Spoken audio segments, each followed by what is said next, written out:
এই বাস্তবতায় দাঁড়ায় আমাদের আগামীর জন্য পুঁজি সঞ্চয় করতে হবে বাঙালি মুসলমানকে। আমরা যদি সোচ্চার না থাকি, আমরা যদি সচেতন না থাকি, আমাদের কাছ থেকে এটাকে কেড়ে নেওয়া হবে। এই সংস্কৃতির বিনির্মাণ আমাদের হাত দিয়েই হবে।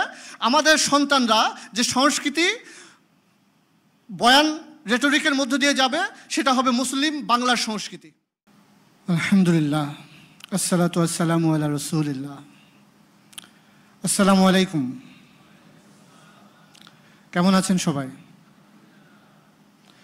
পাগড়ি মাথায় দিয়ে আসলাম। এর আগের প্রোগ্রামে টুপি ছিল না, অনেকে বলছে যে ভাই মাথায় একটু কিছু দিলে ভালো হয়। তো এটা বাঙালি মুসলমানের সংস্কৃতি। আজকে কথা বলবো আমরা সংস্কৃতি নিয়ে। তো সংস্কৃতি, আমাদের সংস্কৃতিটা আসলে কি? বাঙালি সংস্কৃতি, বাঙালি সংস্কৃতি বলতে আসলে কি বোঝায়, এটা নিয়ে অনেক ধোঁয়াশা আছে, অস্পষ্টতা আছে। আমরা দেখি যে নানা ধরনের সাংস্কৃতিক বয়ান আমাদের কাঁধে চাপায় দেয়া হয় বাঙালি সংস্কৃতির নামে, যেখানে বাঙালি মুসলমান তার আইডেন্টিটিটা খুঁজে পায় না। তো সংস্কৃতি নিয়ে কথা বলার আগে যে সংস্কৃতি জিনিসটা আসলে কি, একটা ফুল তার বৈশিষ্ট্য হচ্ছে সে সৌরভ ছড়াবে। তো একটা মানুষ তার বৈশিষ্ট্য হচ্ছে তার একটা সংস্কৃতি থাকবে। একটা মানুষের জীবন আচরণ, চলাফেরা, তার বিশ্বাস, তার আকীদা সব কিছুই সংস্কৃতির মধ্যে পড়ে। তো সংস্কৃতি আগ্রাসন আমরা কখন বলবো? ধরেন দুইটা সংস্কৃতি পাশাপাশি আসলো, এর মধ্যে কিছু লেনাদেনা থাকবে, এভাবেই মানব সভ্যতা আগায় যায়। আমরা দেখি যে দুইটা সংস্কৃতি যখন পাশাপাশি আসে, তখন তাদের মধ্যে এক ধরনের সিম্বায়োটিক রিলেশন তৈরি হয়। এই ভূখণ্ডে নানা জাতি, নানা ভাষার মানুষ আসছে, এই ভূখণ্ডের সংস্পর্শে আসছে, শাসন করছে, কেউ শোষণ করছে। তাদের সংস্কৃতি এখানে কিছুটা চলে আসছে। তো দুটো সংস্কৃতি পাশাপাশি আসার ফলে কিছুটা আসতে পারে, কিন্তু তাকে আগ্রাসন কখন বলা হবে? যখন সিস্টেমেটিক্যালি একজনের সংস্কৃতিকে দমন করার চেষ্টা করা হবে, সেটাই হচ্ছে আগ্রাসন। বাঙালি মুসলমানের কোনো একীভূত সংস্কৃতিকে আছে যে বাঙালি মুসলমান প্লাস বাঙালি হিন্দু কমন সংস্কৃতি? এমন কোনো উৎসবের নাম কি আপনারা বলতে পারবেন যেটা সহি বাঙালি সংস্কৃতি? পারা যাবে? ধরেন আমি কিছু উৎসবের নাম বলতেছি, আপনারা বলবেন এটা কার উৎসব? ঈদ কার উৎসব? মুসলমানের। তারপরে ধরেন মানে বিদাত হোক, যাই হোক, ঈদে মিলাদুন্নবী কার উৎসব? তারপরে দুর্গা পূজা কার উৎসব? তারপরে লক্ষ্মী পূজা, কালী পূজা, এগুলো কার উৎসব? তারপরে চৈত্র সংক্রান্তি কার উৎসব? পহেলা বৈশাখ কার উৎসব? তাহলে মানে এই বাঙালির সংস্কৃতিতে ক্লিয়ার কাট দুইটা রাস্তা দেখা যাচ্ছে, তাই না? একটা মুসলমান সংস্কৃতি, একটা হিন্দু সংস্কৃতি।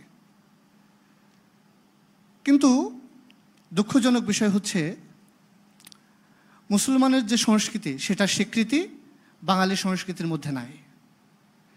বাঙালি সংস্কৃতির নামে আমাদের কাঁধে যেটা চাপায় দেয়া হচ্ছে, সেটা আসলে আমাদের সংস্কৃতি না। আমরা সেই সংস্কৃতিতে সাবস্ক্রাইব করতে পারি না, এন্ডোর্স করতে পারি না। তো এটাই হচ্ছে আগ্রাসন। তো আমি যখন মুসলমান সংস্কৃতির কথা বলছি, বাঙালি মুসলমানের কথা বলছি, আবার শব্দ আগে পরে এটা নিয়ে ধরিয়েন না, বাঙালি আগে কেন, মুসলমান পরে কেন, বাঙালি মুসলমান বা মুসলমান বাঙালি, আপনি যেটাই প্রেফার করেন। যখন আমি এই টার্মটা উচ্চারণ করছি যে বাঙালি মুসলমানের সংস্কৃতি, তাহলে আমার আগ্রাসনটা কোন কোন দিক থেকে আসতেছে? বাঙালি মুসলমানের সংস্কৃতির আগ্রাসনটা আসতেছে তিনটা দিক থেকে। একটা হচ্ছে পশ্চিম থেকে। ব্রিটিশরা আমাদের শাসন করে গেছে 190 বছর, এবং এটার ফলে আমাদের একটা পশ্চিমা মুগ্ধতা তৈরি হয়েছে। তারা আমাদেরকে শোষণ করে গেছে, আমাদেরকে অত্যাচার করে গেছে, কিন্তু তারপরেও এমন একটা শ্রেণী তারা তৈরি করে গেছে যে শ্রেণীটা রক্তে মাংসে কালারে আমাদের দেশীয়, কিন্তু মননে পশ্চিমা। তাদের পশ্চিম দিকে, মানে পশ্চিম বলতে তাদের ইউরোপ আমেরিকা তাদের হচ্ছে কেবলা। তো এই পশ্চিমা সংস্কৃতির একটা আগ্রাসন আমাদের সংস্কৃতিতে আছে, যেটা বাঙালি মুসলমানের সংস্কৃতিকে অ্যাফেক্ট করতেছে। আর একটা আছে, যেহেতু আমাদের মানচিত্রটাই কিন্তু আমাদের জন্য একটা বড় সংকট। আমাদের তিন দিকে ভারত, একদিকে সাগর, কাজেই আমরা ভারতের পেটে চলে আছি, মানে পেটের মধ্যেই বলা যায়। এবং শেখ হাসিনার সময় আমরা মোটামুটি পেটের মধ্যে প্রায় ঢুকেই গেছিলাম, তাই না? হয়তো আরেকটু সময় এটা প্রলঙ্গেশন হলে অখণ্ড ভারতের বয়ানটা বাস্তবায়িতই হয়ে যেত। তো যেহেতু তিন দিকে ভারত, দাদা সংস্কৃতির একটা আগ্রাসন আমরা সবসময়ই সক্রিয় দেখতে পাই। তাহলে পশ্চিমা সংস্কৃতির আগ্রাসন, দাদা সংস্কৃতির আগ্রাসন, আর একটা হচ্ছে সহি বাঙালিয়ানা, তাই না? সহি বাঙালিয়ানা এটা হচ্ছে যে বাঙালি মুসলমানেরই একটা এলিট শ্রেণী, যারা আসলে নামে মুসলমান, তারা বাঙালি মুসলমান এবং বাঙালি হিন্দুর যে সংস্কৃতি, এটাকে অ্যাসিমিলেট করতে চায়। ওরা বলতে চায় বাঙালি সংস্কৃতি, বাঙালি মুসলমানের বলা যাবে না, বাঙালি হিন্দুর বলা যাবে না, বাঙালি সংস্কৃতি নামের একটা ইউটোপিয়া তারা তৈরি করতে চায়, যেটা আসলে ফিজিক্যালি পসিবল না। কারণ এটা সহ অবস্থান সম্ভব, কিন্তু দুটোর ইন্টারমিঙ্গলিং সম্ভব না। সম্ভব? ওরা কি আমাদের কুরবানি ঈদে এসে গরু জবাই করা উপভোগ করতে পারবে? পারবে না। তেমনি আমরাও, যেটাকে আমরা সবচেয়ে বড় গুনাহ মনে করি, শিরকের আয়োজন, সেখানে গিয়ে আমরা উৎসব উপভোগ করতে পারি না। কাজেই আমরা পাশাপাশি বসবাস করতে পারি, আমরা একে অপরের শুভাকাঙ্ক্ষী হতে পারি, কিন্তু আমরা সাংস্কৃতিকভাবে একে অপরের সাথে একেবারে বিলীন হয়ে যাওয়া, মিশে যাওয়া, একীভূত হয়ে যাওয়া, এটা আসলে সম্ভব না। আচ্ছা, আজকে শুরু হয়েছে একটু দেরিতে, যার কারণে সময় কম। তারপরেও আমরা সিস্টেমেটিক্যালি আসি। পশ্চিমা সংস্কৃতি, পশ্চিমা সংস্কৃতির আগ্রাসন কিভাবে হচ্ছে, আর পশ্চিমা সংস্কৃতির আসলে কি?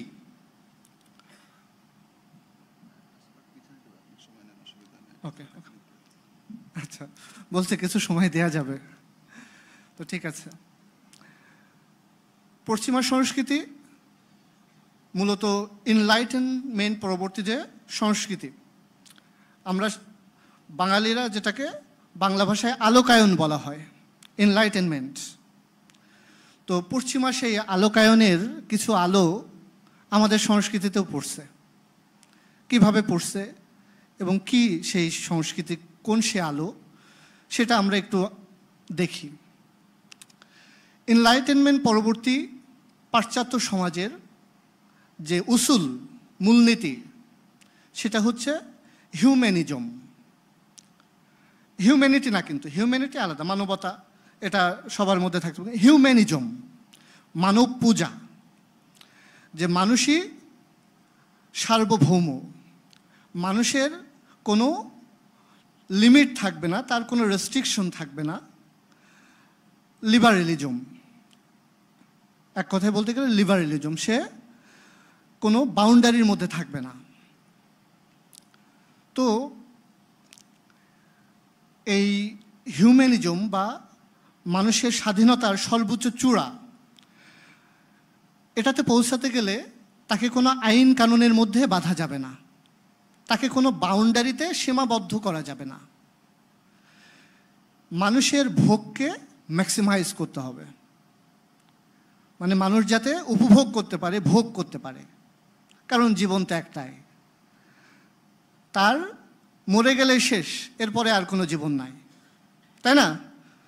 পশ্চিমের বাস্তবতা তো এটাই, যে তারা যেহেতু বিশ্বাস করে জীবন এটাই এবং এই জীবনে আমাকে সব কিছু ভোগ করে নিতে হবে, তাহলে ভোগের পথের বাধাগুলো সরাই ফেলতে হবে, তাই না? ভোগের পথের বাধা কোনগুলো? একটা হচ্ছে পরিবার। পরিবার ভোগের পথে বাধা না। আপনি পরিবারে বাসায় ফিরতে হচ্ছে, মদ খেয়ে মাতাল হয়ে বাসায় ফিরলে আপনার মন্দ বলবে বা আপনি সেটা পারবেন না। আপনি মানে বিবাহিত বয়ে আপনার সন্তুষ্ট থাকতে হচ্ছে, তাই না? আপনি অন্য মেয়ের দিকে চাইলেও তাকাইতে পারতেছেন না। তো পরিবার একটা বড় বাধা। আর একটা বাধা হচ্ছে ধর্ম। ধর্ম আপনাকে বলে দেয় আপনি এখানে যেতে পারবেন না, আপনি ওই দিকে তাকাইতে পারবেন না, আপনি এটা খাইতে পারবেন না, আপনি ওটা পড়তে পারবেন না, এরকম নানা ধরনের রেস্ট্রিকশন আপনাকে দিয়ে দেয়। তার মানে ধর্ম আপনার ভোগের পথে একটা অন্তরায়। তো সমাজ, পরিবার, ধর্ম এগুলো ভোগের পথের অন্তরায়। তাহলে পশ্চিমা সমাজ চিন্তা করলে এই অন্তরায়গুলো, এই ব্যারিয়ারগুলোকে ওভারকাম করতে হবে। তো ওরা কী করলো? ধর্মকে সাইডে সরাই দিল, যে ধর্ম ব্যক্তিগত জীবনে চলে, যার পছন্দ হয় সে করবে, যার পছন্দ হয় সে করবে না, রাষ্ট্রের মধ্যে ধর্ম থাকতে পারবে না। পরিবার, এই পরিবারের সাথে ফেমিনিজম মুভমেন্টের একটা রিলেশন আছে, যে 50% একটা জনগোষ্ঠী ঘরে থাকবে, এটা হয় না। পশ্চিমে ফেমিনিজম আন্দোলনের লিগাল কিছু পার্সপেক্টিভও ছিল, কিন্তু আলটিমেটলি মেন মাকসাদ ছিল এই জনগোষ্ঠীকে ঘর থেকে বের করে আনা, তাদেরকে কাজে লাগানো, শিল্প বিপ্লব, বিভিন্ন কাজে লাগানো। এবং দেখা গেল যে ফেমিনিজমের যেসব লিডাররা, তারা নানা তত্ত্ব দিয়ে প্রথম দোষী সাব্যস্ত করলো যে নারীর বৈষম্যের পেছনে সবচেয়ে বড় দায়ী হচ্ছে পরিবার। তাহলে পরিবার ব্যবস্থা ভেঙে দাও।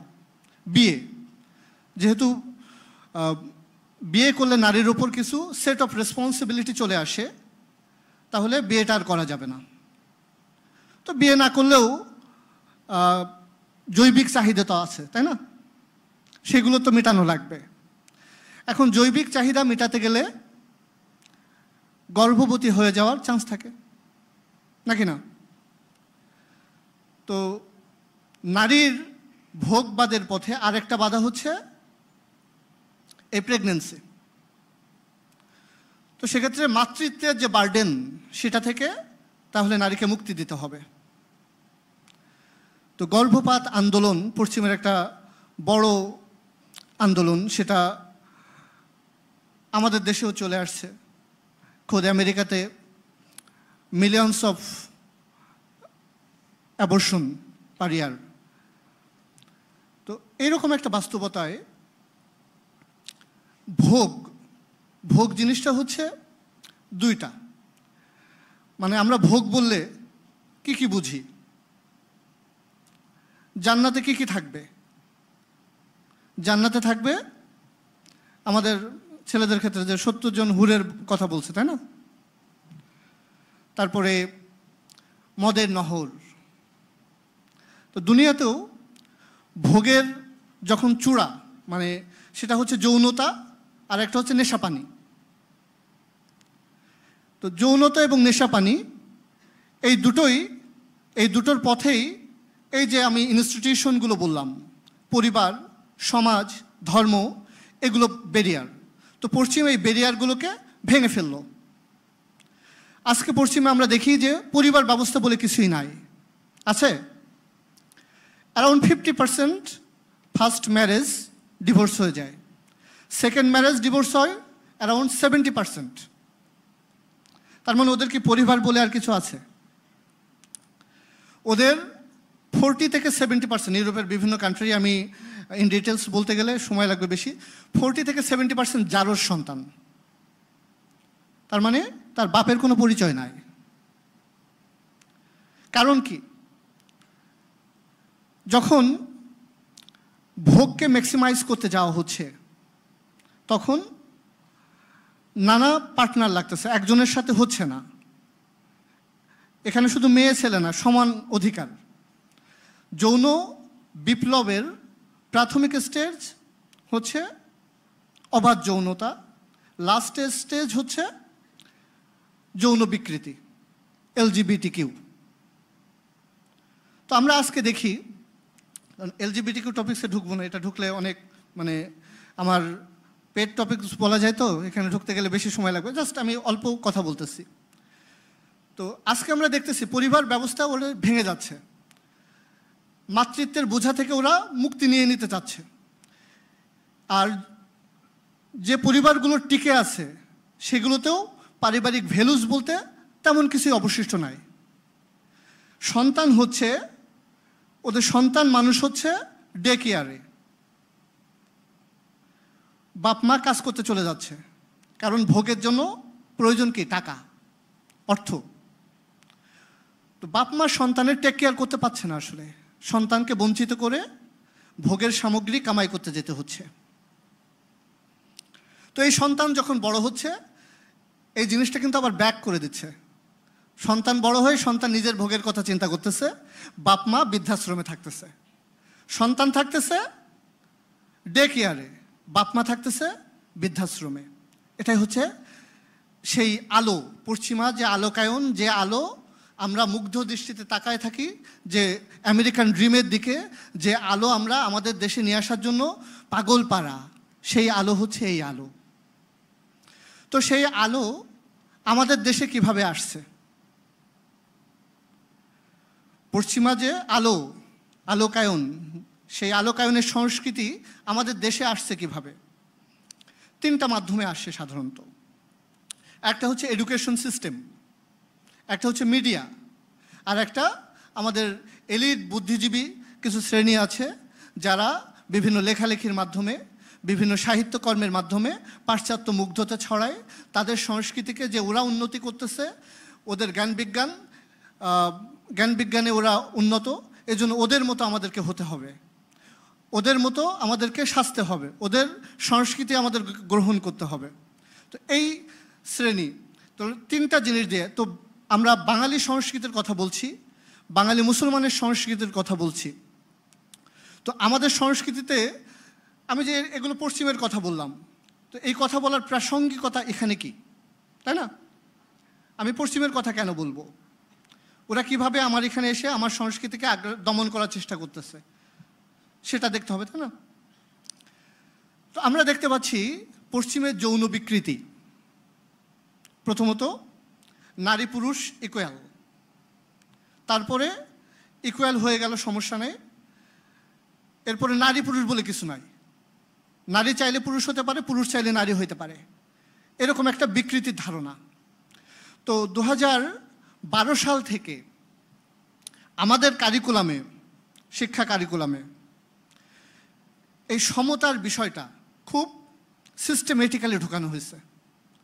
আমরা এখন এই কথা বলতে পারবো না যে আপনারা যদি বলে যে মানে আপনি কারোর সাথে যদি বলেন নারীদের এত চাকরি বাকরির দরকার কি, প্রয়োজন না থাকলে নারী ঘরে থাক, সে বাচ্চা কাচ্চাকে সময় দিক, পরবর্তী প্রজন্ম গড়ে তুলুক, আপনারে চাপড় দেবে একটা যে 50% পপুলেশনকে ঘরে আপনি বসায় রাখতে চান, মোল্লা এভাবে কথা বলবে, তাই না? কিন্তু বাস্তবতা আসলে কি? 50% পপুলেশনকে আমরা ঘর থেকে বের করে আনছি, ঘরটা অরক্ষিত হয়ে গেছে। পরবর্তী যে প্রজন্ম সেটা মানুষ হচ্ছে বোয়ার কাছে। কার কাছে? বোয়ার কাছে মানুষ হচ্ছে। আলটিমেটলি আমাদের প্রজন্মটা ধ্বংস হয়ে যাচ্ছে। একদিকে নারীর এরকম ওভারওয়েলমিংলি ওয়ার্কফোর্সে আসার কারণে পুরুষের বেকারত্ব বাড়ছে না? আমাদের দেশে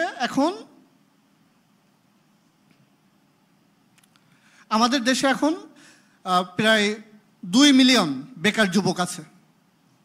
2 মিলিয়ন বেকার যুবক থাকলে এদের তো আর কোনো মেয়ে বিয়ে করবে না, করবে? কোনো বেকার ছেলেকে কোনো মেয়ে বিয়ে করতে চায়?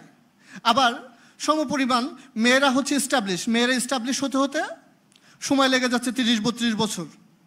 তো এই সময়ে গিয়ে সে কাকে বিয়ে করবে? এখন একটা মেয়ে যে চাকরিজীবী, সে তার চেয়ে নিচু কোনো ছেলেকে বিয়ে করবে না। আলটিমেটলি ডিসপ্যারিটি তৈরি হচ্ছে, মেয়েদের বয়স বেড়ে যাচ্ছে, বিয়ে হচ্ছে না, ছেলেরা চাকরির অভাবে বিয়ে করতে পারছে না। আলটিমেটলি যৌনতা সহজলভ্য হয়ে যাচ্ছে আর বিয়ে কঠিন হয়ে যাচ্ছে। আমি বলতেছিলাম যে কারিকুলামে 2012 থেকে এই জিনিসটা যে ছেলে মেয়ের সমান, এটাকে পুশ করা হচ্ছে। আমাদের কারিকুলাম, আমাদের পাঠ্যপুস্তকে অনুদান দেয় ইউএসএইড, প্ল্যান প্যারেন্টহুড, তারপর বিভিন্ন পশ্চিমা এনজিও।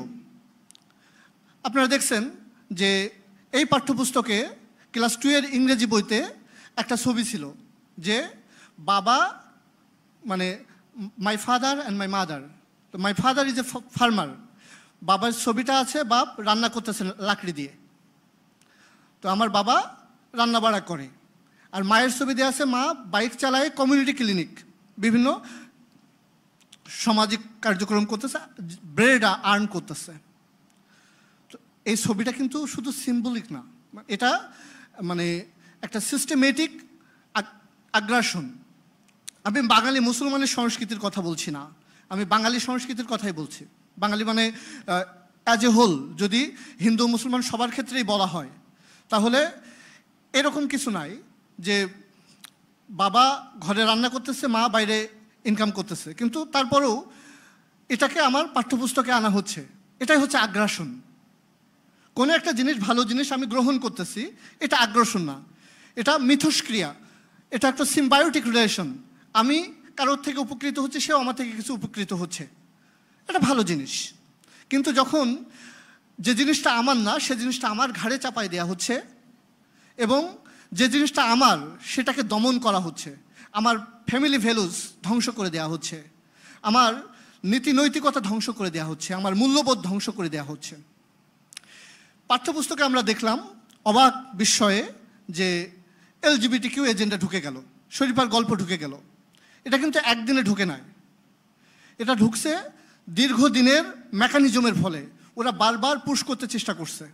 বন্ধু সোশ্যাল ওয়েলফেয়ার, ব্র্যাক ইউনিভার্সিটি, এগুলো অনেক আলোচনা হয়েছে, আপনারা সবাই জানেন। আমি এখানে আমার আর একটা সেগমেন্ট আছে আলোচনার, আমি সেটাতে যাবো, এই জন্য অল্প করে আমি টাচ করে যাচ্ছি এগুলো। তো পাঠ্যপুস্তক দিয়ে পশ্চিম থেকে যে অপসংস্কৃতি, যেটাকে ওরা আলোকায়ন বলে, এনলাইটেনমেন্ট বলে, সেটা আমার দেশে এসে আমার ঘর তছনছ করে দিচ্ছে, আমার পরিবার ব্যবস্থা ভেঙে দিচ্ছে।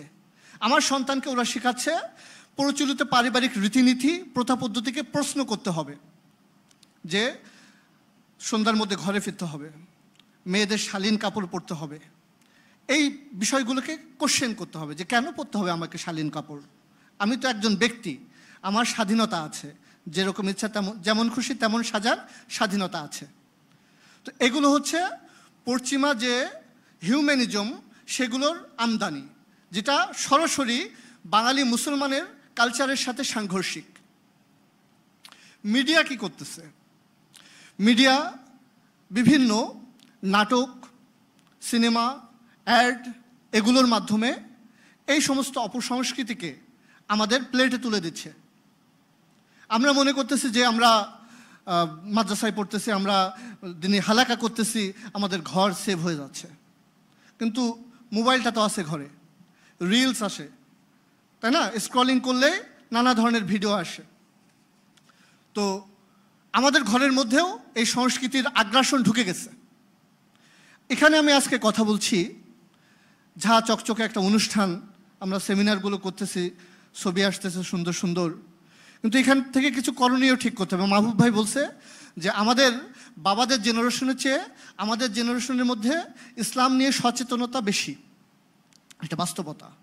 কিন্তু এই পাটাতনে দাঁড়ায় আমাদের ভবিষ্যৎ প্রজন্মের জন্য এমন কিছু রেখে যেতে হবে যাতে তারা না বলে আমাদের বাবার প্রজন্মে ইসলাম সচেতনতা কম ছিল, আমাদের প্রজন্মে ইসলাম সচেতনতা বেশি। ওরা যাতে নির্বিঘ্নে ইসলাম পালন করে যেতে পারে সেই পাটাতনটা আমাদের এখনই রেডি করে দিতে হবে। তো বাঙালি সংস্কৃতির কথা বলছিলাম। এখানে আসলে বাঙালি সংস্কৃতির কথা বলতে গেলে পশ্চিমা সংস্কৃতির চেয়ে দাদা সংস্কৃতির আগ্রাসনটা আমাদের আরও ভয়াবহ। কারণ আমরা একসাথে ছিলাম বহুদিন। এই উপমহাদেশের ইতিহাস হিন্দু মুসলমানের পারস্পরিক নানা ক্রিয়া প্রতিক্রিয়ার ইতিহাস।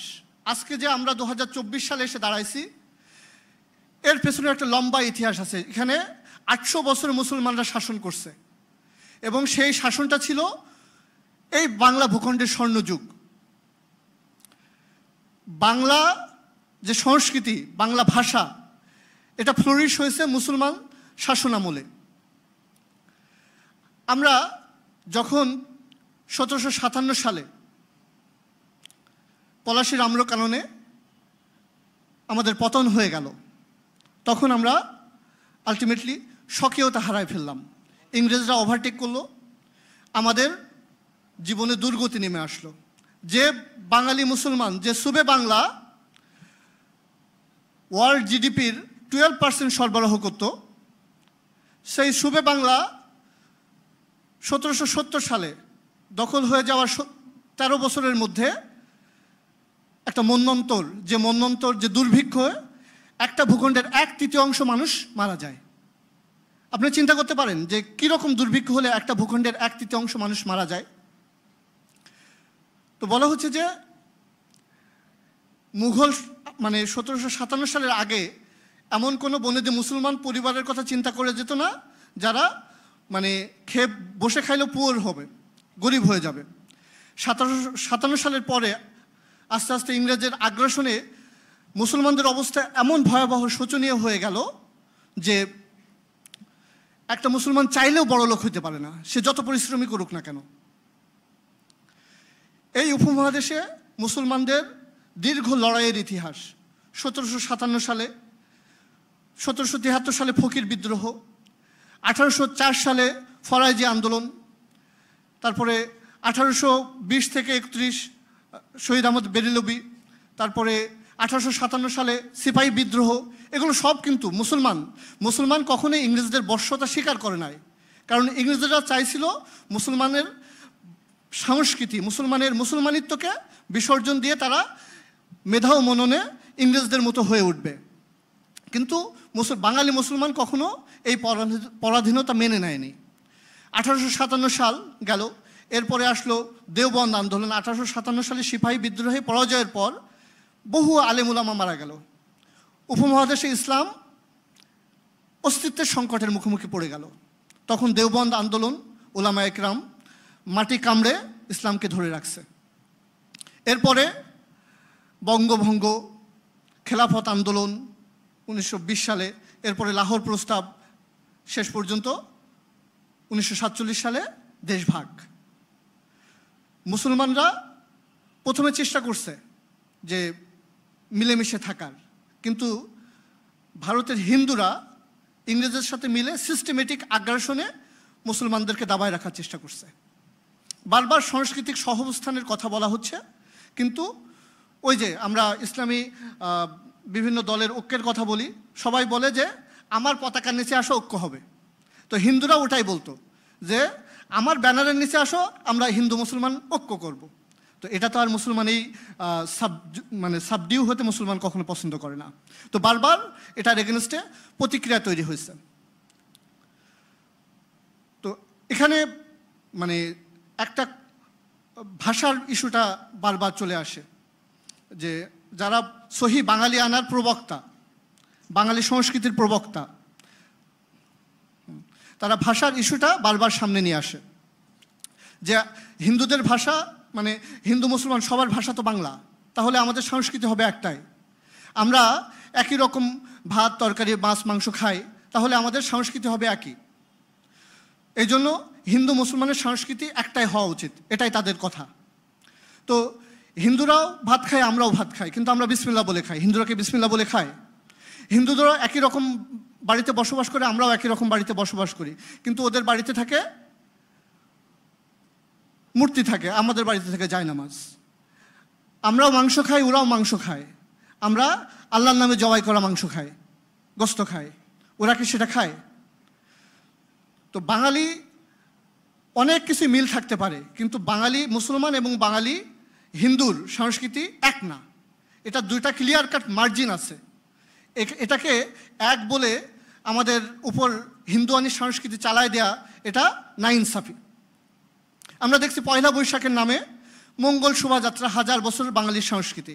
এখানে বিভিন্ন হিন্দুয়ানি সিম্বল আছে, পেঁচা, তারপরে ওই হাঁস, ইঁদুর গণেশের বাহন, তারপর দুর্গার বাহন হচ্ছে সিংহ বাঘ। এগুলোকে বাঙালি মুসলমানের বাঙালি মানে কি, বাঙালি মুসলমানও তো এখানে আছে। তো বাঙালির সংস্কৃতি 1000 বছরের সংস্কৃতি বলে যেটাকে চালায় দিচ্ছেন, সেটা বাঙালির মুসলমানের উপর একটা সাংস্কৃতিক আগ্রাসন না? আমরা দেখতে পাচ্ছি যে ভাষার কথা আসলে যে আমরা সালাম দিই, আমরা জাজাকাল্লাহ বলি, আমরা এগুলোকে মক করা হচ্ছে। এগুলোকে মক করা হচ্ছে যে সালেম আলাইকুম বলেন, ভালো আছি বলতে হবে, আলহামদুলিল্লাহ বলা যাবে না। একজন কবি একটা কবিতার আসরে বলছে যে আমাদের আরবি ফার্সি শব্দ বাদ দিতে হবে। তো বাদ শব্দটাও আরবি শব্দ, আসর শব্দটাও আরবি শব্দ। আলটিমেট ওরা বলছে যে ওরা আমার মুখের ভাষা কেড়ে নিতে চায়, কিন্তু মুখের ভাষা কারা কাটতে চাইছে? আমাদেরটা বাদ দিতে হবে বলছে, কিন্তু ওদেরটা রীতিমতো নিয়ে নিতে হবে। বলে অগ্নি সন্তান, অগ্নি সন্তান এটা মহাভারতের যে রাজা পাণ্ডু, তার বউ ছিল কুন্তিবালা, কুন্তি দেবী। তো পাণ্ডু ছিল অক্ষম। কুন্তি দেবী তখন দেবরাজ ইন্দ্রের সাথে স্বামীর অনুমতি নিয়েই 3টা সন্তানের জন্ম দেয়, তাকে পঞ্চপাণ্ডব বলে। আর একটা সন্তান সূর্যদেবের সাথে অবৈধভাবে জন্ম দিয়েছিল, যেটাকে জন্মের সাথে সাথে ত্যাগ করে, তার নাম কর্ণ। তো সেই কর্ণ মহাবীর হয়ে ওঠে এক সময়, ওখান থেকে আসে সূর্য সন্তান, আমরা বলি সূর্য সন্তান। আসছে স্নাতকোত্তর, আর্যরা তাদের শিক্ষা সমাপনীর পরে স্নান করে ওই ব্রহ্মচর্য সমাপনীর পৈতাপত্য, সেখান থেকে স্নাতকোত্তর।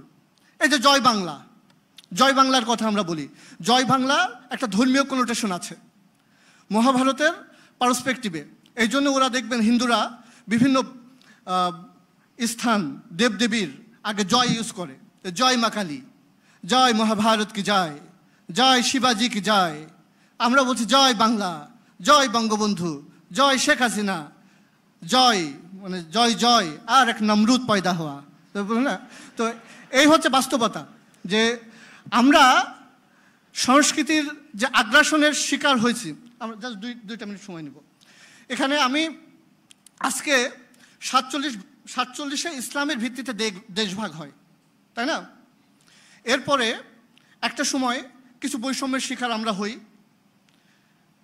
71-এ আমরা স্বাধীনতা অর্জন করি। তো সেই স্বাধীনতার এমন একটা বয়ান তৈরি করা হয় যে এটা ইসলামের এগেনস্টে, কিন্তু মুক্তিযুদ্ধ কি ইসলামের এগেনস্টে হয়েছে? তো এই স্বাধীনতার পরে যে হেজিমনি গড়ে ওঠে, সেকুলার কালচারাল এলিট, যে সাংস্কৃতিক হেজিমনি, এই হেজিমনিটা এখনো পর্যন্ত ওরা ধরে রাখার চেষ্টা করছে। 47-এ দেশভাগ হয় ধর্মের ভিত্তিতে, ওরা বলে 71-এ তাহলে আমরা ধর্মের কালিটা গা থেকে মুছে ফেললাম। 24-এ এসে যে গণ অভ্যুত্থান, এখানে কিন্তু আবার ধর্মের কালি গায়ে মেখে গেছে, কারণ এখানে কালচারাল সেকুলার এলিটদের ওইরকম অংশগ্রহণ ছিল না, এখানে অংশগ্রহণ ছিল বাঙালি মুসলমানের। যার কারণে আজকে নানা ধরনের ষড়যন্ত্র হচ্ছে। আজকে যে আমরা এইখানে সেমিনারে কথা বলতেছি, আজকে আমরা এই প্রথম আলো, ডেইলি স্টারের হেজিমনির এগেনস্টে কথা বলতেছি, তারা বাড়াবাড়ি করলে থাপ্পড় দেখায় আগায় আসতেছি, এটা ওরা পছন্দ করতেছে না। কিন্তু আজকে দেখবেন ডেইলি স্টার, প্রথম আলো, এরা চাচ্ছে এই যে প্রো ইসলামিক একটা সেন্টিমেন্ট গড়ে করতেছে। এটা ইসলামিক বিপ্লব না, কিন্তু এটা প্রো ইসলামিক একটা গণঅভ্যুত্থান। আমরা 47-এ যে ধর্মের ভিত্তিতে ভাগ হয়েছিলাম সেটার সাথে এটার একটা রিকনসিলিয়েশন আছে। 24-এ আমরা আবার সেই ধর্মের জামা গায়ে পড়তেছি এবং এটাকে কেউ টান মেরে খুলে নিক, এটা হতে দেওয়া যাবে না। সরকারের আমরা সমালোচনা করব, কিন্তু যখন ডেইলি স্টার, প্রথম আলো, আওয়ামী গং, ফেসিস্ট, সব ফেসিস্টরা এই সরকারকে ফেলে দিতে চাইবে, তখন আমাদের সব ফেসিস্টদের এগেনস্টেই লড়তে হবে। ডেইলি স্টার, প্রথম আলোর এগেনস্টেই লড়তে হবে। আজকে যে বাস্তবতা তৈরি হয়েছে, এই বাস্তবতায় দাঁড়ায় আমাদের আগামীর জন্য পুঁজি সঞ্চয় করতে হবে বাঙালি মুসলমানকে। অনেক কষ্টে আমরা আজকে এরকম একটা সময় পাইছি যখন আমরা মন খুলে কথা বলতে পারছি, যখন শরিয়ার কথা বলতে পারতেছি। কিন্তু আমরা যদি সোচ্চার না থাকি, আমরা যদি সচেতন না থাকি, আমাদের কাছ থেকে এটাকে কেড়ে নেওয়া হবে। চারিদিকে ষড়যন্ত্র অলরেডি শুরু হয়ে গেছে। বিভিন্ন জায়গায় শরিয়ার কথা বলতে দেওয়া হচ্ছে না। জাকারিয়া একটু পরে শরিয়ার কথা বলবে। তো আমাদের আজকের এই বাস্তবতায় দাঁড়িয়ে একটা শপথ নিতে হবে যে এই বাংলাকে, এই বাংলা সংস্কৃতি আমরা আর কালচারাল এলিটদের কাছে ছেড়ে দেব না। এই সংস্কৃতির বিনির্মাণ আমাদের হাত দিয়েই হবে। আমাদের সন্তানরা যে সংস্কৃতি বয়ান রেটরিকের মধ্য দিয়ে যাবে, সেটা হবে মুসলিম বাংলার সংস্কৃতি, এবং তারা এই সংস্কৃতিকে দেখে নিজের আইডেন্টিটি ক্রাইসিসে ভুগবে না। এরকম একটা সংস্কৃতি আমাদেরকে বিনির্মাণ করতে হবে। আসসালামু আলাইকুম। আমার দিন, আমার জমিন।